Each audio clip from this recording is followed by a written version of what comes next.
अहमदाबाद में team India ने England को हराकर सीरीज अपने नाम की। भारत ने इंग्लैंड को एक पारी और 25 रनों से हराया। दूसरी पारी में अश्विन और अक्षर पटेल ने 5-5 विकेट झटके। बीजेपी में शामिल हुए पूर्व रेल मंत्री दिनेश त्रिवेदी बीजेपी अध्यक्ष जेपी नड्डा की मौजूदगी में ली पार्टी की सदस्यता। दिनेश त्रिवेदी के बीजेपी में शामिल होने के मौके पर बोले जेपी नड्डा। कहा, दिनेश त्रिवेदी अच्छे व्यक्ति हैं लेकिन गलत पार्टी में थे।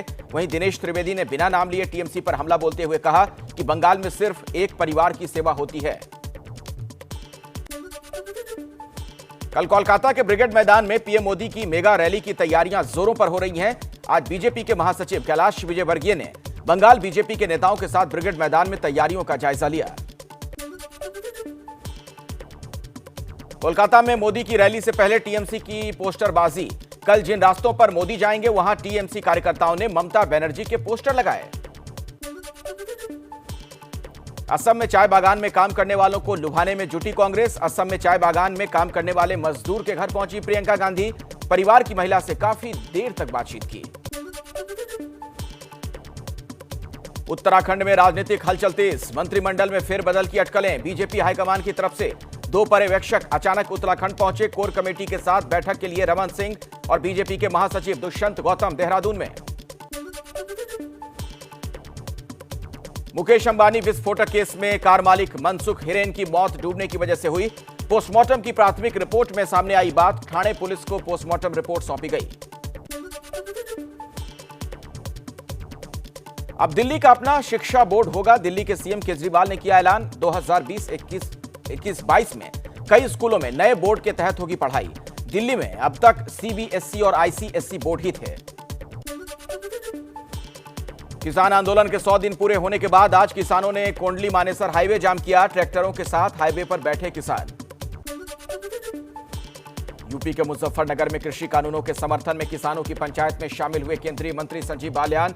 बोले, अगर किसी उद्योगपति ने किसान की जमीन छीनी तो सबसे पहले इस्तीफा दे देंगे।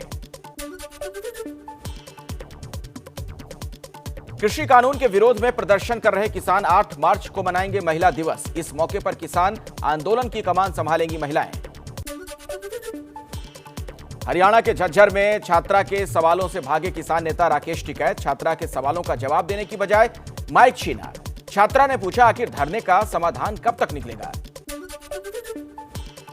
गुजरात के केवड़िया में 3 दिवसीय सेना कमांडर्स कॉन्फ्रेंस का आज आखिरी दिन है। प्रधानमंत्री मोदी सम्मेलन को संबोधित करेंगे। सीडीएस, तीनों सेनाओं के प्रमुख समेत कई सैन्य अधिकारी होंगे शामिल। इनकम टैक्स के छापे पर तापसी पन्नू का तंज। ट्विटर पर लिखा, शायद पेरिस के बंगले की चाबी ढूंढ रहे थे अफसर, क्योंकि गर्मियों की छुट्टी है नजदीक। अगले साल आजादी की 75वीं वर्षगांठ को यादगार बनाने के लिए प्रधानमंत्री मोदी की अध्यक्षता में कमेटी गठित। 259 लोगों की समिति में ममता बनर्जी भी शामिल। महाराष्ट्र में नागपुर के एम्स में केंद्रीय मंत्री नितिन गडकरी और उनकी पत्नी कंचन गडकरी ने लगवाया कोरोना का पहला टीका। वैक्सीन लगवाने के बाद गडकरी बोले, वैक्सीन पूरी तरीके से सुरक्षित।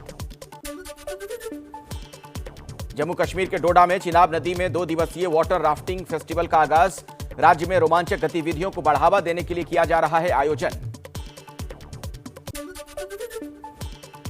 जम्मू कश्मीर में सेना को आतंकियों के खिलाफ मिली बड़ी कामयाबी। रियासी में आतंकियों के ठिकाने का भंडाफोड़।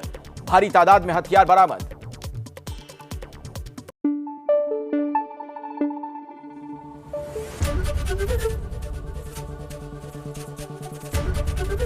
एबीपी न्यूज आपको रखे आगे।